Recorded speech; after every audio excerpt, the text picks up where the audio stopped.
The next Prime Minister of Canada, Michael Ignatieff.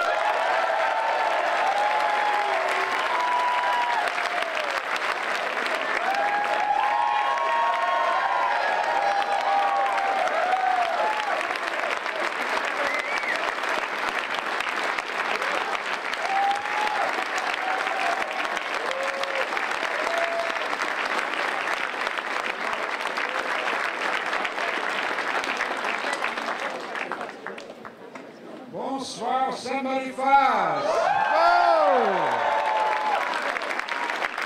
Now we're going to do a thing, you know, Mr. Harper has a problem with this, but we're going to do a thing called democracy tonight. It's a good thing. We're going to have town halls. We're going to take questions. I don't know what the questions are. Nothing scripted. I don't have the faintest idea what you're going to throw at me, but that's the good part. That's the fun part. And let's be clear about what democracy means. I'm not a comedian. I'm not an entertainer. I have to be here. I owe it to you. I have to be here.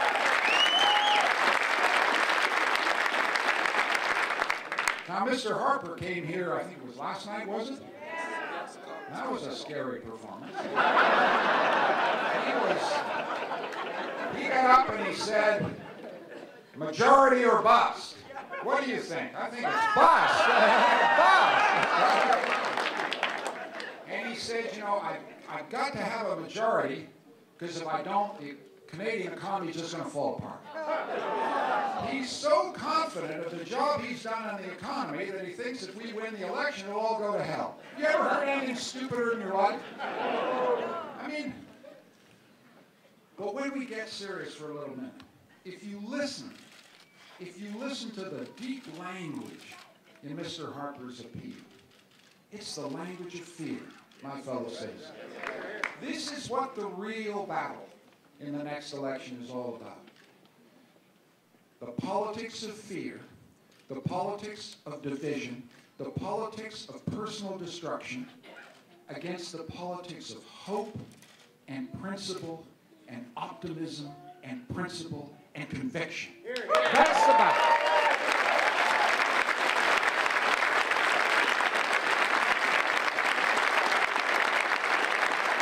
So let me tell you what hope looks like. It looks like the learning passport that we announced yesterday. The learning passport. In the next 30 days, I want every Canadian to know what the learning passport means in terms of hope. It means $4,000 in the registered education savings plan of every Canadian family that's got a kid going to college or post-secondary education. That's what it means. And if you come from a family of low income, it's $6,000 per child. Yep, you got it right. Per child.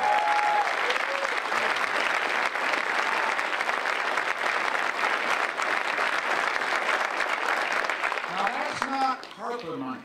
You know what Harper money is? You announce and you re-announce and you push it all around and it ends up being no new money at all. I'm talking about $1 billion in investment in the education of our children. That's what I'm talking about. New money. But that's what we're talking about. Real hope for real people and real families. And this is so important to fight the battle of hope against the campaign of fear that we face in this election. And we've also said we're going to sustain and build and improve on the Canada Pension Plan. The Canada Pension Plan. The Canada Pension Plan is one of those things that gives ground under our feet. And you ask yourself what it is to be a liberal. You ask what it is to be a liberal. We're the party that puts ground under people's feet. Security under people's feet.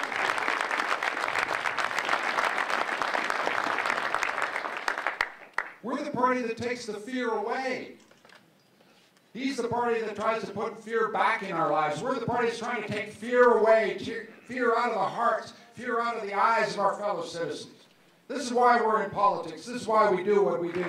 We're not going to give corporations that have already got a competitive tax break a further $6 billion tax break. Why am I telling you this? Because we've got to find the resources to put the resources where they're needed, which is in education, care, and health. This is key to the future. I know that all of this money comes out of your pockets.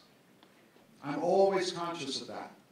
I never want to make rash promises. But I am absolutely convinced that in this room, every Canadian understands the crucial importance of research. The crucial importance of research.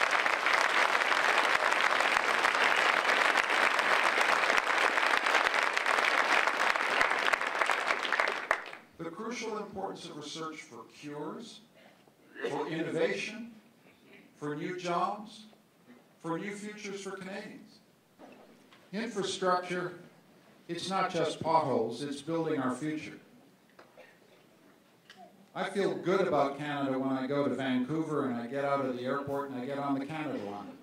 And you zip down into the center of town in 20 minutes, it costs you, what is it, $2.50 or something? What does it cost you?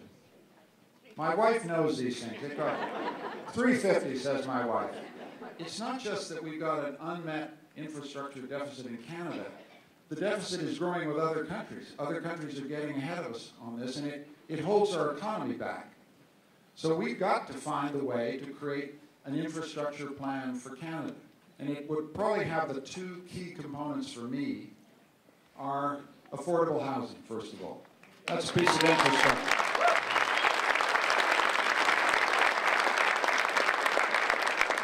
We can't have cities that work. And I'm not talking about affordable housing for the poorest of the poor. I'm talking about affordable housing, affordable rental housing for young families, young working families. We got to get them on the ladder to home ownership. If you don't do that, you're not going to have an efficient and productive economy. So affordable housing would be priority number one for me. And priority number two has to be public transit. And it's not getting it to and from the airport, regional rapid transit, because it's crucial for workers getting to work. Again, this is how we make an economy work efficiently. If you're sitting there for 3 hours at a bus stop and 20 below zero, you're wasting your time, right? Right? Yeah, here. I hear this strikes a chord in Winnipeg. So, but we've got to have a national plan. We've got to have a national plan. We had an infrastructure plan under this Harper government that had one purpose. How do we win conservative seats? That was the sole purpose. It had no strategic vision at all. It didn't even ask, what does the country need? What does Canada need to be more efficient and productive and successful? And I'm saying affordable housing and rapid transit, and we need to get a plan. For every major Canadian centre, we've got to have a plan. We've got to sit down with the mayors, right? You don't do this from Ottawa. You've got to do this from the bottom up. Winnipeg's got to decide what its priorities are. Manitoba has to decide what its priorities are. Then we sit down around the table and say, okay, we haven't got all the money in the world here, but what's the most important thing that we can do to make Winnipeg really hum? And then we do it. And we keep on doing it until we get it done. That's what I think about this idea of patient-centered care. I think the doctors and members of your association have done a wonderful job making Canadians aware that there's a better way to do this. Your contrast is crucial between system-centered care and patient-centered care. But we're such a long way away from the patient-centered care. If you want to get patient-centered care, I think one of the doctors, the nurses, the nurse practitioners, group practice, all that stuff, focusing the records on patients so that the records follow patients. The federal government has an enormous role in just funding that transformation. And part of it has to do with getting electronic medical records that move with the patient and are focused on the patient. And it's also about, this will sound a little boring and technical, but it's about empowering the patient. So they know what's going on. So they have access to their medical records. So there's no more gobbledygook and blah, blah, blah. They know what they're looking at. Patient-centered stuff, let's be honest, is a challenge to your profession. And it should be. And what's great about your profession is that you're accepting the challenge. And then what you need is a federal partner who's excited by those ideas, respects the jurisdiction of provinces, right? I mean, we don't run the Manitoba healthcare system, but we have an important federal role, which is to put people in the room, make long-term investments where we have jurisdiction, and then challenge patients, challenge doctors to come up with a model that works for all Canadians. But thank you for your leadership. I think you can tell from the applause what a chord you've struck by talking about our veterans. And one of the things that made Canadians furious was the way in which this government dealt with Pat Stover, the Veterans Ombudsman. He stood up for veterans and he got fired. An absolute disgrace. It should never have happened. These are forms of disrespect that I think shock Canadians. So what are we going to do? First of all, you get a Veterans Ombudsman who stands up to veterans and you listen. You listen. You've got to have a government big enough to hear the bad news. You've got to have a government big enough to hear what it doesn't want to hear.